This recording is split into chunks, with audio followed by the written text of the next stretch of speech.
welcome back to Here, which is the damage report. Not only will we be out of breath, but apparently it's gonna be super awkward, which I guess is on brand. Anyway, it's Friday, isn't that great? Friday brings garbage and people to throw it out, like myself and Brett. How's it going, Brett?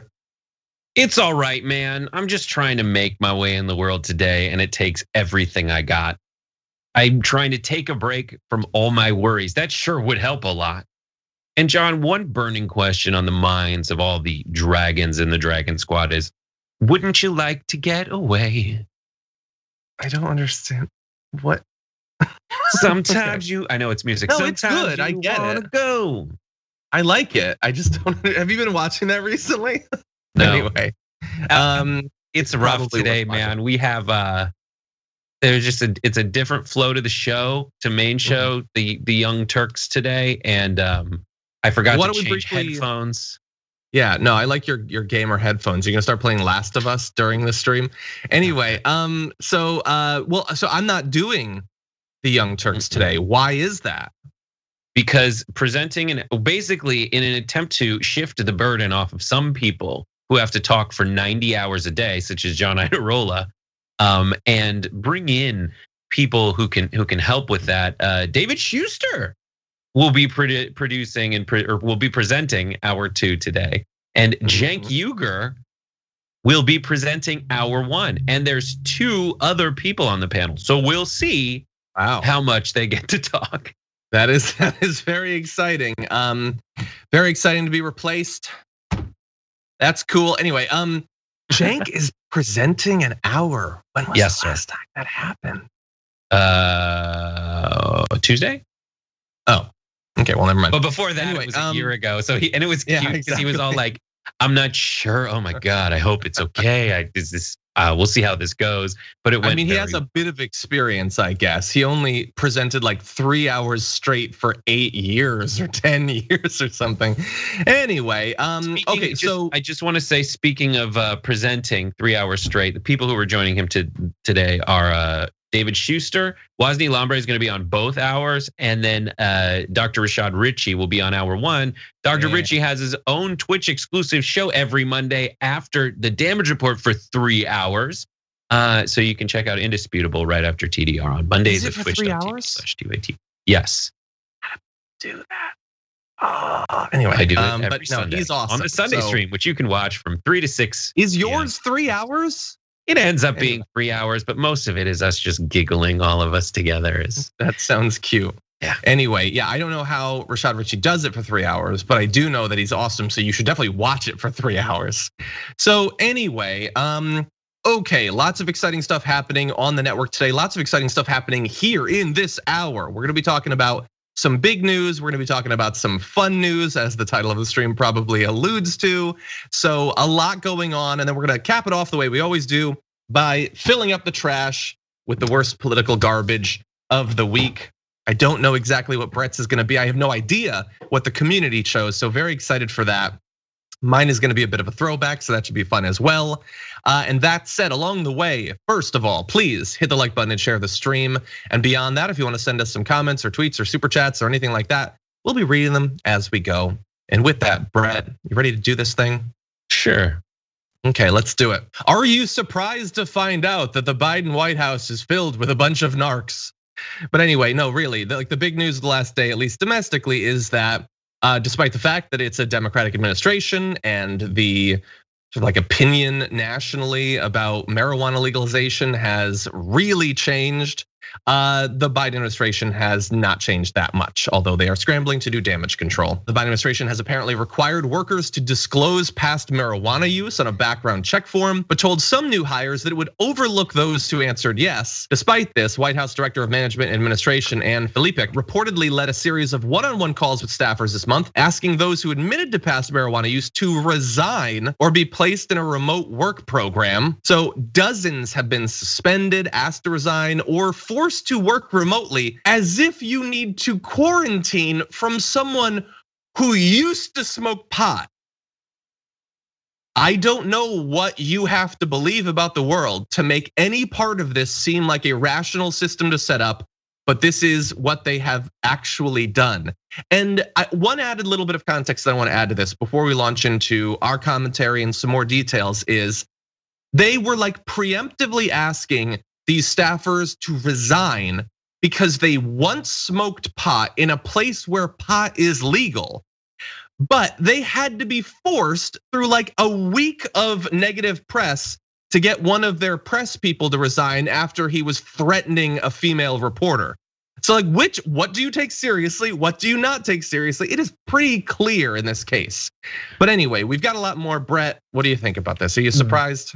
The one thing that no one's talking about that is the scariest part of this story is the wording of the alternative for people who will not go quietly into that good night. And that is when you said they will be forced to resign or be placed in a remote work program. Is this some kind of veiled gulag threat? Like it sounds gulagish. Yeah. Like what are we doing? And it also does one of those things that really, it reminds us of some of the more hilarious and at the same time soul-crushingly sad facts of American federalism, which is the like 8-tiered standards of what's legal, what's not legal, what's criminalized, what's not criminalized. And in a country founded by Puritans, the ever-present hypocrisy of someone whose essential mentor, Biden's mentor and former boss, Barack Obama, smoked weed, and whose current vice president, AKA his own successor in a way, Kamala Harris, smoked weed. And it is developing in a way where there are other progressive advancements being made by the president, but in the area of LGBT and Q rights and all that. But in this situation, the only words that come to mind are, "Come on, man. Come on, man. Seriously." Like seriously, it's 2021. When it comes to like consequences for smoking weed, I feel like the most pressing one is the double standard in terms of people of color smoking weed and getting disproportionately locked up for it versus when the numbers don't really change. Like that disproportionality is like priority number one. But in this case, just come on, man. Yeah. Come on, man. We need a come on, man intro basically, because I doubt this is gonna be the last time. Come on, Jack. This is a bunch of malarkey. Someone says in the chat. Yeah, it's 2021. Are we a bunch of babies? And not bright babies. Are we a bunch of dumb babies? And yeah, we kind of are. Like not society. Most of society has moved on this. I don't even think Republican voters get that worked up about it anymore, but politicians do. And not all of them are Republicans. There are plenty of elected Democrats that their mind is off in reefer madness times. It is still a Schedule I drug. Not only a couple of months into the Biden administration, but that survived all of the Obama administration for 8 years. It is sitting right next to heroin, marijuana. Brett, I have put 10 things in my body today that are worse for you than marijuana. And I got news for you. Later on, I'm gonna put marijuana in my body and it doesn't matter. I've got a wife, I've got some dogs, I've got a career. Is my health failing? Yes. And is it because of stuff I put in my body? Yes, but not the marijuana stuff, okay? I can pump so much sugar in my body.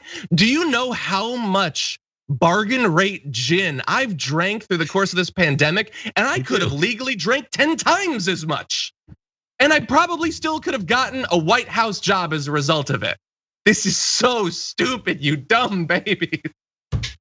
You Gordon's man is the only rubric for John. If he gets so drunk he drops the bottle that instead of cracking it just bounces. Is that where you're at? Bounces. No, you have to pay a little bit more to get a brand. Mine says gin in old timey font, but it just says gin. It says gin like it's Hendrix, freaking 1980s Safeway brands. Gin ingredients. Who cares? Yeah. Don't ask me. And just we have to circle back to something that John said earlier, which was he put 10 things in his body that are worse for you. So tier 2 members on the Damage Report, channel membership. Stay tuned on Monday for the top 10 list where John and Francesca go through the top 10 things John put in his body this morning. God, how did I not know that you'd take it in that direction? But anyway, I have some dogs. They've been in my body. I have. Oh my God. Anyway, yeah, no, this is look. So we're sort of joking because we have to, but this is a Democratic administration totally not needing to do this. Now they're going to hide behind, well, it's still federally illegal. Okay, well, move on that then. Do something about that rather than just laying down in the face of it. But in terms of this, I mean, some of what they're doing is so clearly not even required as a result of that. Anyway, one of the former staffers says the policies were never explained. The threshold for what was excusable and what was inexcusable was never explained. Because bear in mind, as we said, they've told some of them it can be excused, but others are being forced, to go, I guess, live in a hut, like off in snowy places or whatever, like Brett was saying. So what's determining that? Is it completely arbitrary? It's completely stupid, I can say that. And I want to give super fast credit to Andrew Lawrence, a journalist who tweeted this, and it's just so applicable. Joe Biden said no malarkey, and that includes rooting out the roustabouts addicted to jazz cigarettes in his administration. Deal with it. That's all it is. It is that view that Joe Biden and other politicians have, that no matter what they may say on the campaign trail, they still seem to think, and their actions prove out, they think marijuana is some crazy thing that has no relationship to the experience that anyone who actually smokes it or eats it actually has. It's so crazy. I will also add that, like, to buttress your point, the governor of Nebraska a few days ago literally said, if you legalize marijuana, you're gonna kill your kids. Now, like immediately? Well, okay. So there remains to be seen the link between psychosis and marijuana use in like 14-year-olds. For people who are genetically predisposed, theoretically that's the one. I've talked to child psychiatrists about this and various other doctors. When people say marijuana, is it okay? Is it not okay? When they say no one's ever died from addiction, all that stuff is true. And the only thing I've ever heard is the link between the potential link that needs more study of psychosis in pre-adolescent minds. So that's it. There you are. And this, but that's not what the governor of the guy whose family owns the Cubbies and who is the governor of Nebraska said, as no one behind him was wearing masks and all the other science flouters there clung to this scientific argument that marijuana is going to kill your kids. But maybe is the point not that it will cause you to kill your kids, but your kids will become like so violent and attack you that you'll have to kill them? I don't know, but I know the only violence that happens to me when I eat the Wheaties is I violently devour Cheetos. It is impressive. I want to see that. Anyway, I do want to give you can't see it, John. A chance. You can't see it because it's just this cloud of Cheeto dust and crunching sounds. It's like a ninja threw down a smoke bomb, and the only thing that disappears is Cheetos. Anyway, the press secretary put out this tweet saying, as a result, more people will serve who would not have in the past with the same level of recent drug use. The bottom line is this: of the hundreds of people hired, only 5 people who had started working at the White House are no longer employed as a result of this policy. That tweet was sent as a defense. No, so that's the way that this is horrible. Thank you for clarifying. 5 humans have lost their job that shouldn't have, and that's your defense. Oh, so if it's only 5, it's totally cool. It's only 5 in the first couple months of a policy that you intend to continue that will presumably cause more people to lose their jobs that never should have lost their jobs. And again, her office was super defensive about firing a guy who threatened a female reporter, but only 5 people were summarily sent off, packing as a result of the fact that they once smoked a doobie. It's crazy. What are they gonna do now? She's like, don't worry about them. They've already announced plans to form a fish cover band. Oh my God. Anyway, okay, yeah, I just can't. Hopefully, the media coverage of this will result in the policy being changed. Doubt it's going to result in those people getting their jobs back. And I don't know who those people are. I don't know if they're cool or not. I know that if they're going to lose their job, it probably shouldn't be because they likely smoked a substance that doesn't matter in a place where it was legal to do so. We need to talk about a relatively new show called the Republic, or UNFTR. As a Young Turks fan, you already know that the government, the media, and corporations are constantly peddling lies that serve the interests of the rich and powerful.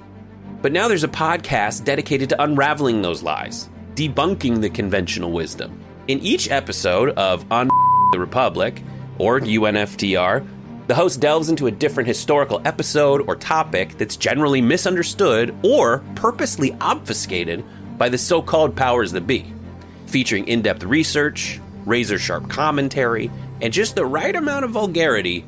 The UNFTR podcast takes a sledgehammer to what you thought you knew about some of the nation's most sacred historical cows.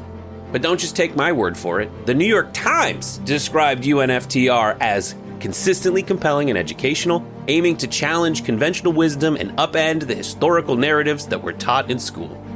For as the great philosopher Yoda once put it, "You must unlearn what you have learned." And that's true whether you're in Jedi training or you're uprooting and exposing all the propaganda and disinformation you've been fed over the course of your lifetime.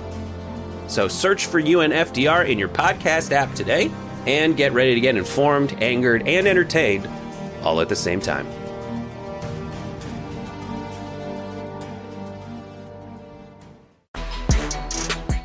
Here is what Lindsey Graham had to say about this recent talk that you may have heard from people like President Biden and Joe Manchin, that the filibuster should continue, but you should actually have to filibuster when you filibuster. Here's what Senator Graham thinks. Said you talked to Joe Manchin. This is an important question because he said, I want to make it harder. Joe Biden last night said he wants to bring back, if you want to filibuster, you actually have to get up and keep talking and you don't get to get a bathroom break. Yeah. Okay, that would be bringing it back, but then there would be an end to the filibuster. Then Mitch McConnell weighed in and said it's going to be like a 100-car pileup because you're going to have a quorum or unanimous consent to even turn the lights on at noon, which I kind of like for Mitch McConnell. It surprised me. Well, no, Mitch is right. A 50-50 Senate, you can't do anything without unanimous consent that matters. And to have a quorum, you got to have 51 people present, and the vice president doesn't count. So if they did this, we could really shut down the entire Senate because we just won't show up. And here's what Biden needs to understand. If you go to the talking filibuster, we will take the floor to stop H.R. 1. I would talk till I fell over to make sure that we don't go to ballot harvesting and voting by mail without voter ID. I would talk till I fell over to make sure that the Equality Act doesn't become law, destroying the difference between a man and woman in our law. So can that you means stop you can't that, do anything else. Do you believe? Yes. So there's no way they're going to get away with ending the legislative filibuster?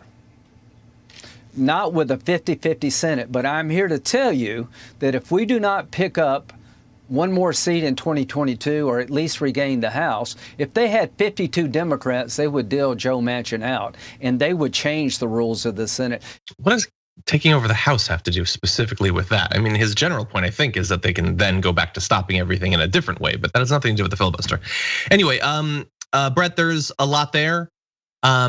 Really fast, I'd like to say that my overall point, there's other specific points. My overall point is how scared they are, not just at the prospect of not having the filibuster. I get why they would be worried about that. That's what they need. But how terrified they are at the prospect of having to actually filibuster. And it really just, like all of those arguments about how the filibuster is this great tradition, it leads to bipartisanship, or it's a part of it being the greatest deliberative body in the world and all of that. Immediately, once you ask them to do it like it had been done in the past, they have no interest whatsoever, which I think shows how hollow those arguments actually are. There is a lot to unpack. First of all, we can't overstate the importance of HR 1 as it relates to the filibuster. So HR 1 is largely a voting rights act. There's a lot of anti-corruption stuff that, as Cenk has said many times, will be taken out of it probably. But the voting rights issues are very necessary for this filibuster, because without the filibuster, if we do go back to a talking filibuster, and it goes back to the way that the framers of the Constitution originally set up the country to function, if we go back to that, then it's gonna take 50 votes to do anything in the Senate.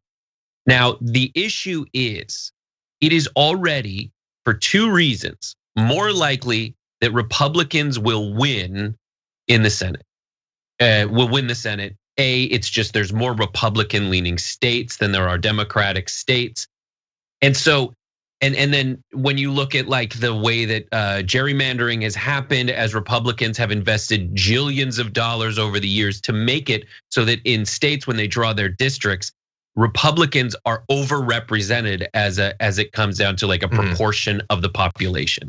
So we need to keep our eye on the ball in that it absolutely needs to be tied to HR1 to make it so that we have ways of ensuring that everybody gets a vote, because when everybody gets a vote, then Democrats tend to win more. And in the Senate, they're already at a disadvantage. So if everybody got to vote, it's very likely that Democrats would still be at a disadvantage in the Senate. So that's one thing to focus on. We need to establish these voting rights, because otherwise what'll happen is the Democrats will get in here and they'll establish the $15 an hour minimum wage. And then the Republicans will get in the next time, because the gerrymandering in the Senate disproportionately represents Republicans, and it'll just swing back the next time. Maybe. It'll probably just swing back the next time. That's one. I don't know. I mean, that's just one dynamic. ACA totally swing back? Like I think that's what they would have you believe. That's what Mitch McConnell basically said. But I wonder if that's actually true. A lot of these big pieces of legislation were, I'm sure, maybe with the voting rights, but some of the ones like, I mean, they didn't immediately come back in and get rid of the ACA. They did try, to their credit, but some of these things are difficult to get rid of, and that's one of the reasons they work so hard to try to block them, is that they know that people would really like them. Right. So yes, that was a bad example in terms of something wildly popular like the $15 an hour minimum wage would be, but other thing, just any other thing. But there's something else to drill down on here, which is Lindsey Graham. When we go back to the filibuster, that it requires you to talk, which is a filibuster. Otherwise, it's just we just redefined the filibuster when we changed the rules in 1974 or 5. Like when they talk about the Byrd rule and reconciliation, all that stuff just magically appeared in the 1970s. So if these guys like Lindsey Graham really want to adhere to what the founding fathers created, it isn't even the founding fathers. Anything before like 1972 and before, that's what Biden and Manchin are both advocating for, is going back to that. And I think the one thing that we haven't gotten to yet is that a promise, Lindsey? Is that a promise that you're gonna filibuster everything? And until just what he thinks is popular versus not popular. Like, dude, HR1, people getting to vote, more people getting to vote. Yeah, people like that. Just ask them. But he knows that they don't want that. And then every other, like the Equality Act, he just sold. He thinks it's a winning argument to say men and women should not be equal. Dare ya? Now, by the way, you got 18 hours. Go ahead and talk about it. And it's not until you fall over; it's till you have to pee. And you're not going to pull a Strom Thurmond where someone brought a pee bucket to the hallway so he keep 1 foot on the floor when he did his 24-hour talking filibuster. Oh, geez. It failed, by the way. Exactly. Now, look, the opposing really popular stuff like that, they're willing to do that. They like doing it the way they have been doing that, with implied filibusters that they don't have to actually do, because that's hidden, it's obscured. Having Lindsey Graham actually stand for 24 straight hours to stop people from getting higher wages, that would be highly unpopular. So they can threaten that they're gonna filibuster literally everything. In practice, will they? I think probably a lot less than they say, because they know how unpopular that would be if you were to actually do the filibuster the way the movies say that they should be done. My other point is, this is a bit of advice to people who like to make threats. If you're going to make a threat and say, here's a dark future I want you to consider, make it dissimilar from the status quo. That seems like a good idea. So if you say, if you do X, we'll shut down any progress in the Senate. If the status quo is no progress in the Senate, that's not as scary of a prospect as you seem to believe it is. And for Mitch McConnell, if the dark future is when we get in power, we won't have any respect for precedent, we'll just do whatever we want. That's already what you've been doing. Your threats suck because you're just describing the way things have been. We're not gonna keep the filibuster so you can block everything at the risk of you blocking everything. That doesn't make any sense. Maybe it makes sense to a conservative audience, but to people who actually care about what the Senate could possibly achieve, that's nothing. That's not actually a threat. That's nonsensical. Like I think, but I think a winning strategy, I don't think it's a good policy, but a winning strategy is for Biden, Manchin, Sinema to say, reestablish the filibuster. Reestablish the filibuster, because that's what it is. Right now, it's cloture. Filibuster is like a bastardized term at this point. Filibuster is pirating the floor to talk until, if you go back to Roman times, until the sun goes down and we don't have electric lights, so we all have to go home. Like that's how it originally started. And all the people who did that were bastards. There's only one time it's ever been used for like a noble cause. The other times it was literally to stop civil rights from happening. And all those failed. They still will pass these bills, but if they frame it as we need to save the filibuster and make it so that these guys have to, grandstand for a long time, we'll do it. But we need to focus on that other thing that they were talking about, which is the quorum call. Like, do you realize how bad of optics that is? What cowards the Republicans are that they're not even going to show up.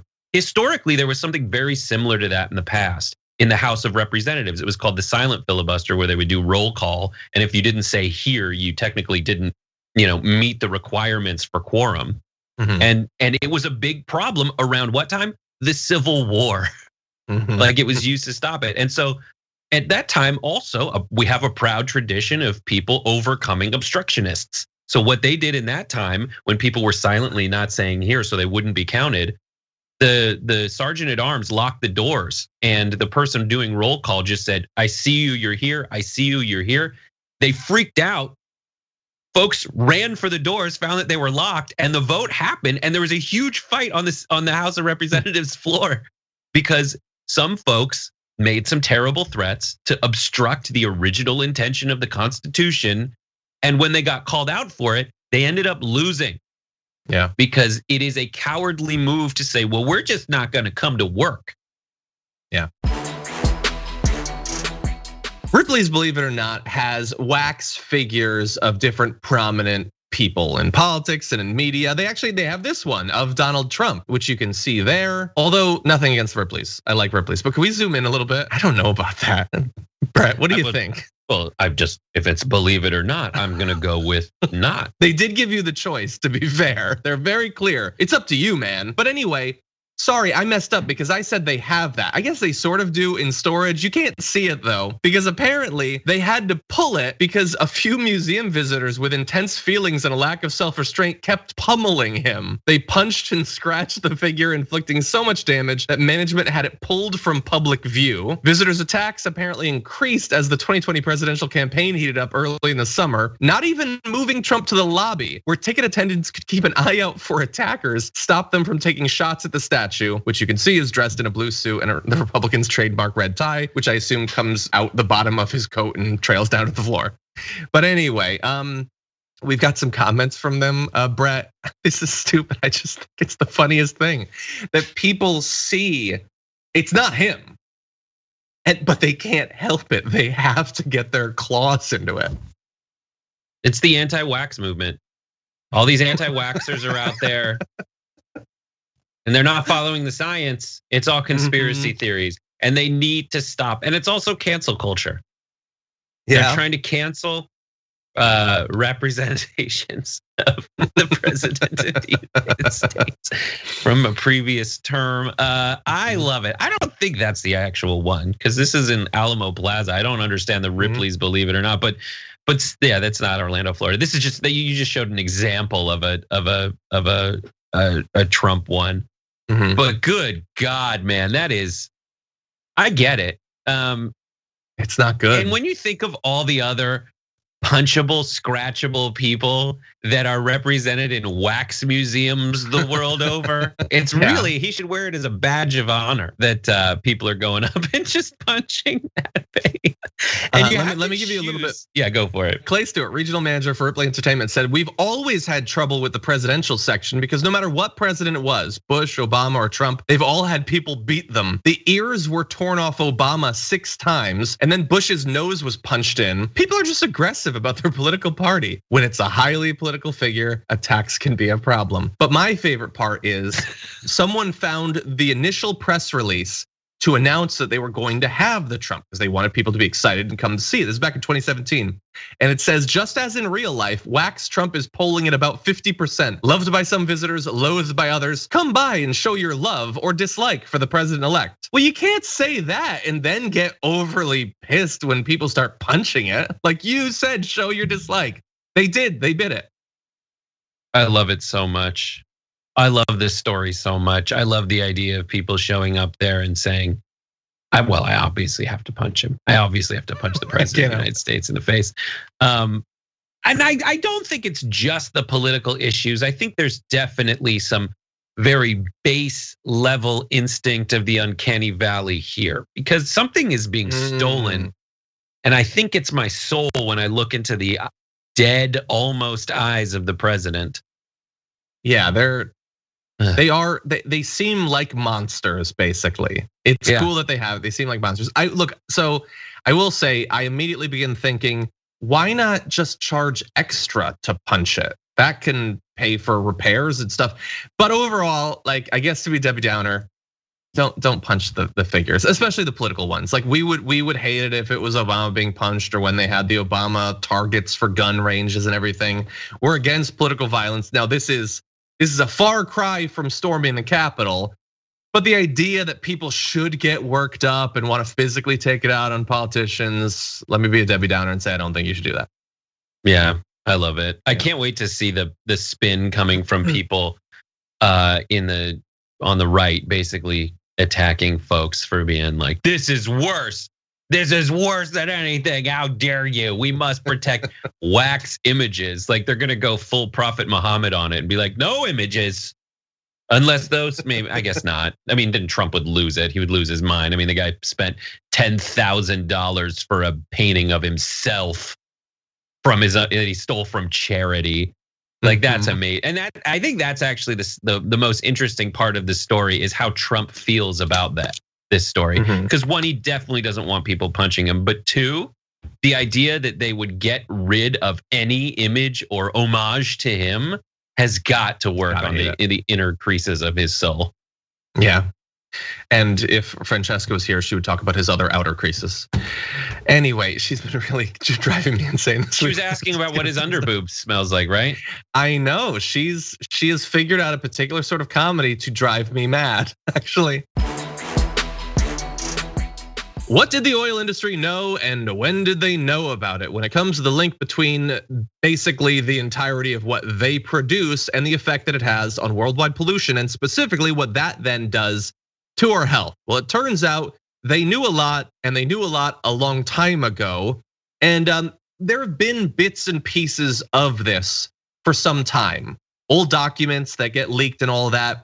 Here, though, we have a bunch of new stuff and a compilation of how it's just so overwhelming when you see how much a variety of different fossil fuel companies knew going back half a century or more. So apparently the oil industry knew at least 50 years ago that air pollution from burning fossil fuels posed serious risks to human health. In internal memos and reports, Imperial Oil, an Exxon subsidiary, acknowledged in 1967 the petroleum industry was a quote major contributor to many of the key forms of pollution and took surveys of quote mothers who worried about possible smog effects. In an internal technical report in 1968, Shell went further, warning that air pollution may in extreme situations be deleterious to health health, and acknowledging the oil industry reluctantly must accept that cars are by far the greatest sources of air pollution. The report states that sulfur dioxide given off by the burning of oil can cause difficulty in breathing, while nitrogen dioxide also given off by vehicles and power plants can cause lung damage, and that, quote, there will be a clamor to reduce nitrogen dioxide emissions, probably based on suspected long-term chronic effects. Fast forward a good number of years, by 1980, Imperial Oil had outlined plans to investigate incidences of cancers and birth defects among industry worker offspring. This is their own people. ESO experts, meanwhile, raised the possibility for improved particulate control in new vehicle designs to reduce the emissions of harmful pollution. 10 years after that, Exxon had an internal report that said we have become more aware of the potential impacts our operations might have on safety and health. By this point, independent scientists in academia were amassing their own evidence of the influence of air pollution. It took that long. There was in 1993, there was the Harvard 6 Cities study, which found air pollution was spurring deaths from heart disease and lung cancer, and that caused some pressure for the EPA to actually do something about it. Then a scientist commissioned by the American Petroleum Institute, a US oil and gas industry group, told a congressional hearing in 1997 the link between air pollution and mortality was, quote, weak, before Exxon pushed out its own study claiming, quote, there's no substantive basis for believing PM 2.5, a size of particulate matter, was causing more deaths. So look, there's more, but when finally the bulk of independent research, which was required because of all of that internal research,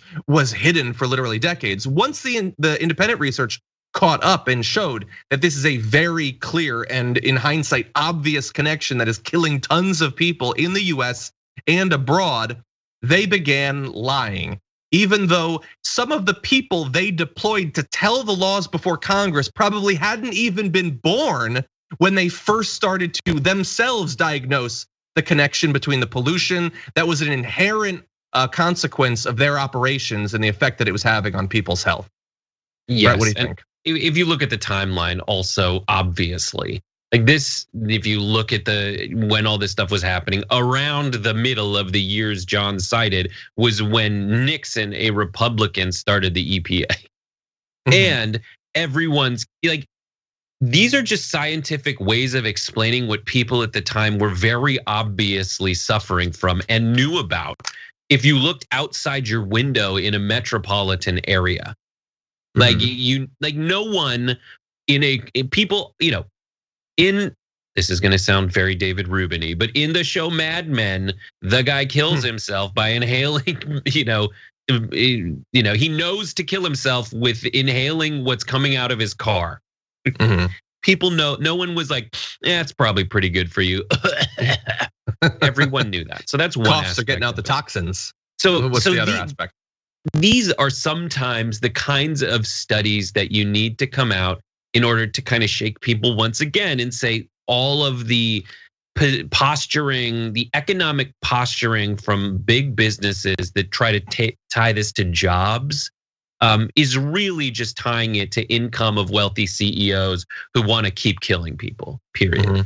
And there's one other aspect when you mentioned the size of fine particulate matter that comes out of various exhaust pipes, be they cars or chemical plants or coal refineries. The medical term for losing your baby as a result of inhaling too much of this, something's proven clinically, is called spontaneous abortion, which I hate to be the guy that uses that as an opportunity to make some, but I'm doing it to make some very real positive change in the world. I think in a time and place where there's so much dark money going around and there's so many ways to hide where you're coming from, I think this is an opportunity for a left-leaning organization with some money behind it, be it grassroots or anything else, to go start messaging specifically on Facebook and Twitter and everywhere possible to religious groups to say that if we continue with these plants spewing particulate PM 2.5 or whatever nanometer parts per billion coming out of these refineries, it's killing unborn babies. And I think that's a way to find a new coalition to get people to push for real, tangible environmental policies that kind of shift the paradigm to getting more people, a broader coalition of folks to support these kinds of reforms that we're all advocating for, but get called crazies who are, chicken littles about the end of the world on the left. I think it's a good idea. I hope that it would work.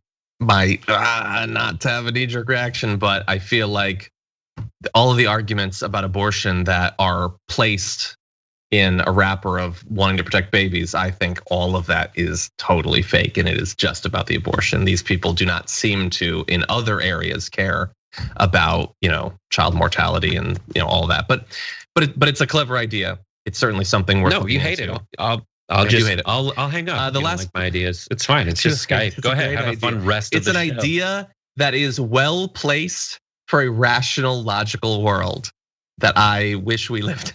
Anyway, the final point I want to make is, so what we've identified here, and these documents show, is decades of people, CEOs of the energy companies knowing what's going on but stopping it. Then you have a couple of decades of their lobbyists, wealthy people, knowing what's going on and stopping it. Are we past that?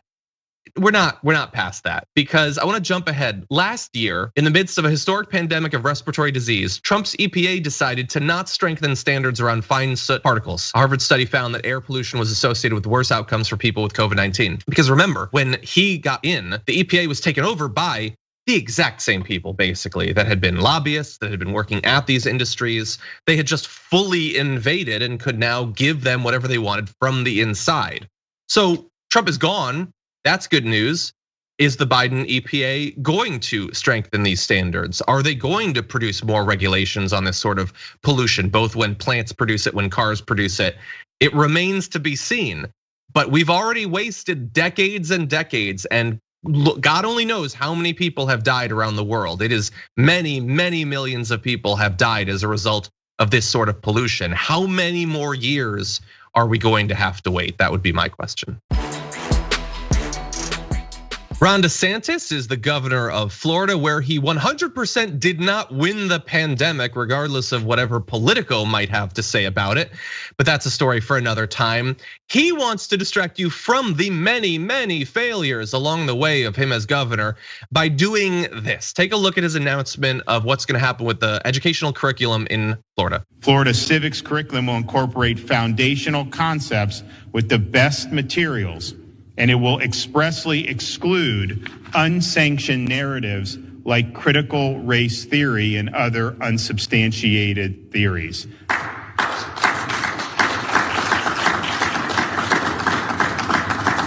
Let me be clear, there's no room in our classrooms for things like critical race theory. Teaching kids to hate their country and to hate each other is not worth 1 red cent of taxpayer money.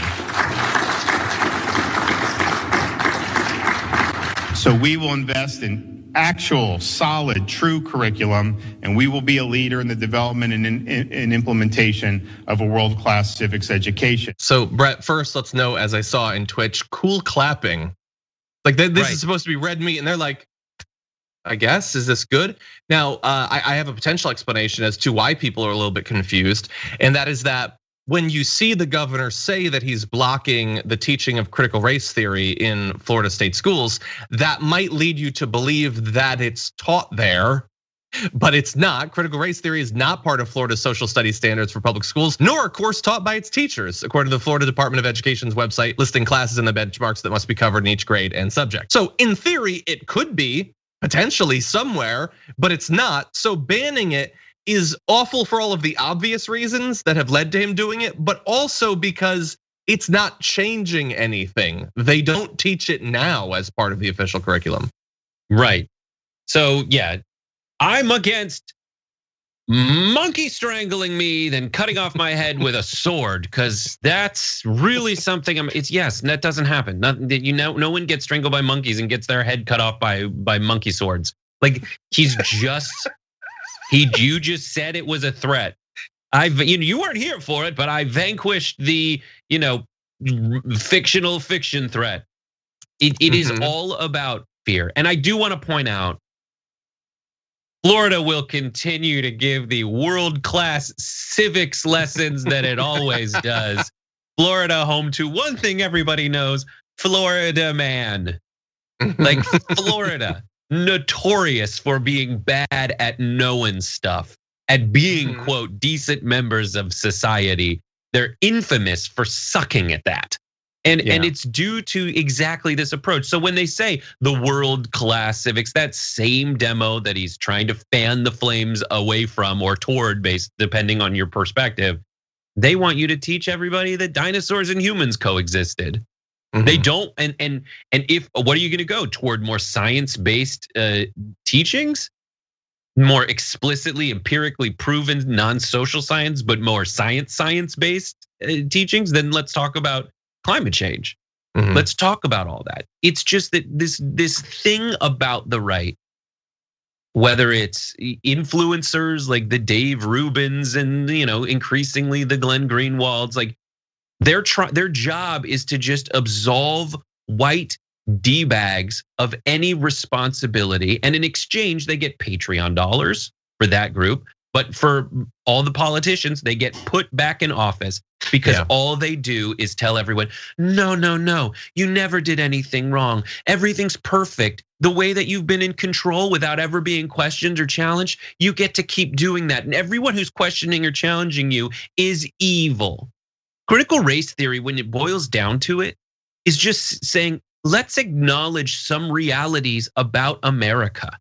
And specifically ensure that America lives up to the promises it made. Not let me give the hypocrisies it had at the time it was making those promises. Florida civics curriculum will incorporate foundational concepts with the best materials, and it will expressly exclude unsanctioned narratives like critical race theory and other unsubstantiated theories.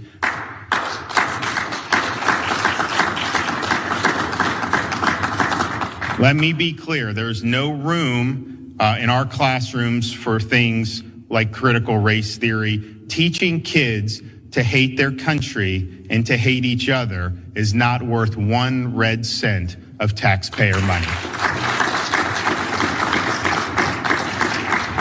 So we will invest in actual, solid, true curriculum, and we will be a leader in the development and implementation of a world-class civics education. God only knows if what you just saw from DeSantis is only what you think it actually is, especially because he talks about, we're not gonna do that, we're gonna do actual true things, as if critical race theory is untrue or fundamentally true or untrue when it is but a lens through which to look at things. But the ABA says critical race theory critiques how the social construction of race and institutionalized racism perpetuates a racial caste system that relegates people of color to the bottom tiers. CRT also recognizes that race intersects with other identities, including sexuality, gender identity, and others. CRT recognizes that racism is not a bygone relic of the past. Instead, it acknowledges that the legacy of slavery, segregation, and the imposition of second-class citizenship on Black Americans and other people of color continue to permeate the social fabric of this nation. It is a philosophical framework through which one can look at things and try to learn things.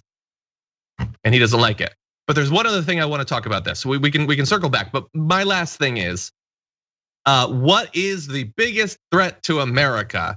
If you ask the right, well, maybe immigrants, maybe trans girls in sports, but generally it's cancel culture. And what is cancel culture? That is when they stop things for just because they're not politically correct. He literally said, this is an exact quote, they are going to expressly exclude unsanctioned narratives. Unsanctioned narratives, the government says. So, I mean, look, again, I'm sort of assuming that there should be some sort of consistency or something like that. So according to them, cancel culture is when a private company decides that they're going to stop publishing a few of Dr. Seuss's books that you've never heard of. It is not cancel culture, though, when the government decides which narratives are sanctioned or are not, what your children will be able to learn or not.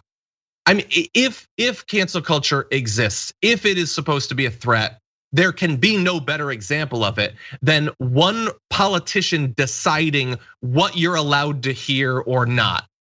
Not some private company making a decision based on an assumption about how it'll affect their profits, but a politician deciding unilaterally what your kids can learn or not. But I doubt they'll. Yeah. Further thoughts? 100%. No, that was it. Okay, I hate him, and he's really bad. That's what I would say. He's bad. and he should feel bad. It's the end of the week, and so it's time to take out the trash.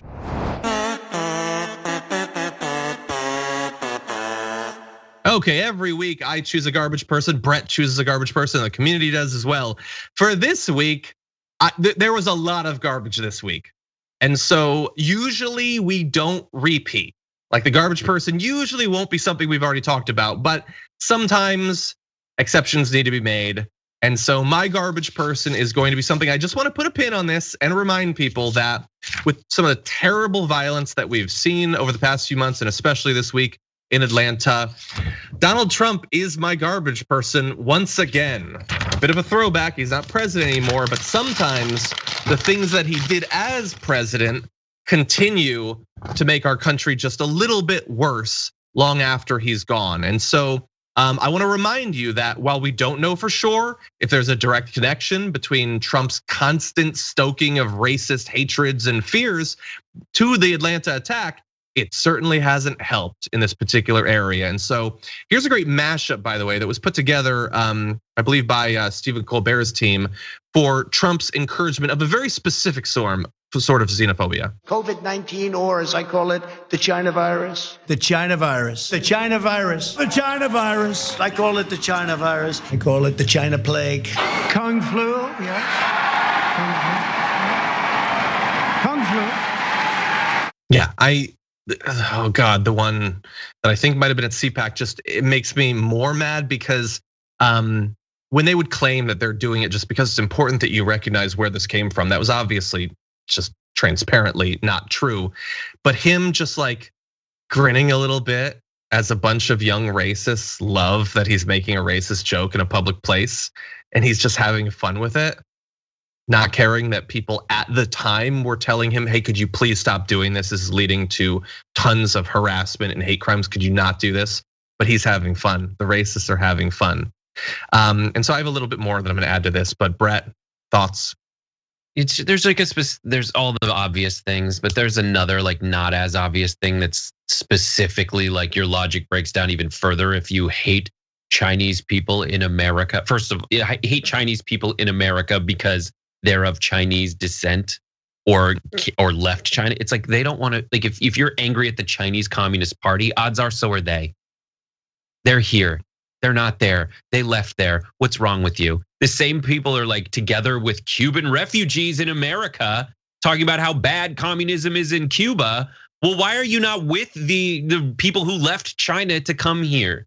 And the answer is just selective ignorance and racism. That's super frustrating. Everything else has been covered and you're absolutely right on all of it. But that was just another thing that jumped out to me recently. That's like, what are you?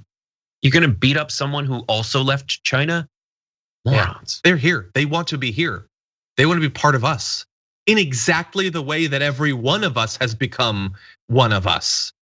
You know, not exactly the same way that every one of us has become one of us, slave trade, but yes. That's true, yes. And Native Americans, but yes, obviously. Thank you for acknowledging that, yes. But at least in the last century or so, yeah, my family has been here marginally longer than some of the people that are being harassed, although not all.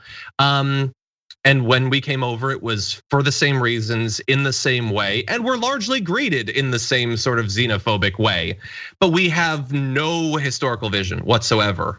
We can't learn anything from and Brett just alluded to some of the worst outcomes of our weird mix of the way we greet different groups of this country with hatred and violence and all of that. And to see it not just continued to this day, but massively defended, you know, like throughout this week, we had a reminder of how deadly racism can be in America. But we also had a reminder that there's a ton of people in media, you know, and some of the people you were alluding to earlier, they're gonna find ways to apologize for it and pretend that it's not so bad. It's never actually the racism. There is nothing you can do, no matter how explicitly racist, that will get some of these people to ever acknowledge that race is a problem or might have influenced it. But anyway, I want to tie this into one other thing I saw, and that is that you remember back when Donald Trump used to be on social media? That was a bad idea, it turns out, and we have one more reason for why it was a bad idea.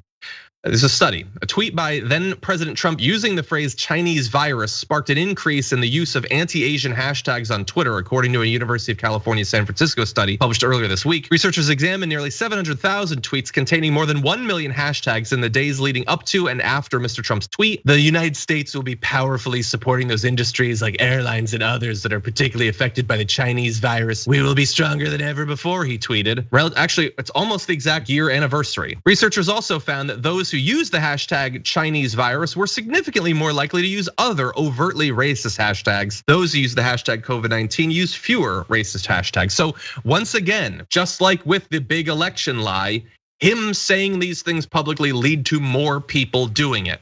Now, do we know for sure that that led to some of these people harassing or attacking Asian Americans? No, we don't know that. I would say that more racism of any sort is a bad thing. And so him being taken off of Twitter is a social good for a number of different reasons.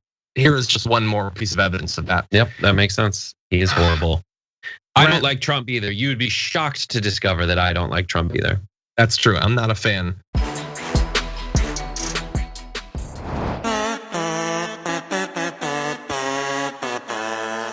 My garbage person of the week is Matt Gaetz. Matt Gaetz, for many reasons. One is related to this recent back and forth between President Biden and Vladimir Putin. And what happened? Essentially, Biden called Putin a killer. Putin said to Biden, takes one to no one, fancy rejoinder. And then afterwards, Putin challenged Biden to a debate. And you would think that most American politicians would say, let's go America. I hope the American guy beats the Russian guy in a debate, but that's not true. As we find out from New York Magazine, Trump lackeys are teaming up again with Putin to mock Biden. And if we look at one of them, this is Donald Trump Jr., just to give you a flavor of it. He says, Putin just challenged Joe Biden to an unscripted live debate. The whole world knows that we have no leadership at the top, just an empty suit with a teleprompter, and he can't even get that right. They look at America's weakness right now and are salivating. So that's something to be expected from Trump's son. But Matt Gaetz, let me remind you, is a garbage person. And Matt Gaetz, current American representative in the House of Representatives, is actually advocating, essentially rooting for Putin. So here we go, take a look. Putin and Biden, it would not end like Rocky IV. I don't think the American would prevail. He is saying this is not gonna be like Rocky IV. Dude, your best boy, your daddy lost to Biden in a debate, in every debate. And you thought that would be great. But so that's just one thing. So you're calling in your grandpa to fight the fights for you? You moron. So that's my garbage person, that this guy is like, my guy lost, but maybe Putin did. It's so weird. I hate every part of this story. Like, I have no interest in Biden and Putin getting into, a Trump and Kim style back and forth. I'm not interested in that. I'm not interested in the remote possibility that could have a real world impact. I'm not even interested in just the theatrics of it. I think it's stupid and pointless. But while that's happening, I don't like the media reaction either. The weird siding with, at least it's consistent. It is consistent. I don't like any of this. I don't like what it's gonna lead a bunch of centrist libs to say about this. Yeah. The whole thing is just so nasty and I have no interest in it. I hate it even more now that Don Jr.'s been roped into it. Matt Gaetz was bad enough. You gave us double the garbage. Our bin is going to overflow. There you go. Well, I'm glad I could good garbage person. Thank you. Good garbage person. Okay, now what about you? Not just one or two of you. What about 39,000 of you who voted in this week's Garbage Person of the Week poll, producing 5 extraordinary pieces of garbage? Coming in at number 5 at 9% of the vote, you have Steven Crowder for his racist tirade against black farmers. Steven Crowder continuing his lifelong streak of being a massive loser, coming at number 5 there. At number 3 and 4, tied at 10% each, you have on the one hand, a high school announcer for using racist slurs and then blaming diabetes. That was an amazing thing there. You have spring breakers for pretending the pandemic doesn't exist. So tied there, both bad. Personally, I think the Spring Breakers is a lot worse, but because they're gonna kill people. At number 2 this week, at 29% of the vote, you have the Georgia sheriff spokesperson for his having a bad day comments. That was really bad. And by the way, he was removed from his position. We had that poll yesterday. Nobody thought it would happen, but it did happen. But number 1, and the community garbage person of the week this week, at 43% of the vote, you have Texas Republicans for passing blatant voter suppression laws. I love that, both because I think that's really bad, and I love that the audience prioritizes that. I think our continuing campaign to get people to take democracy seriously and protect it. I like that we have a lot of allies in that fight. So thank you to all of you who voted a massive amount. Really do appreciate that.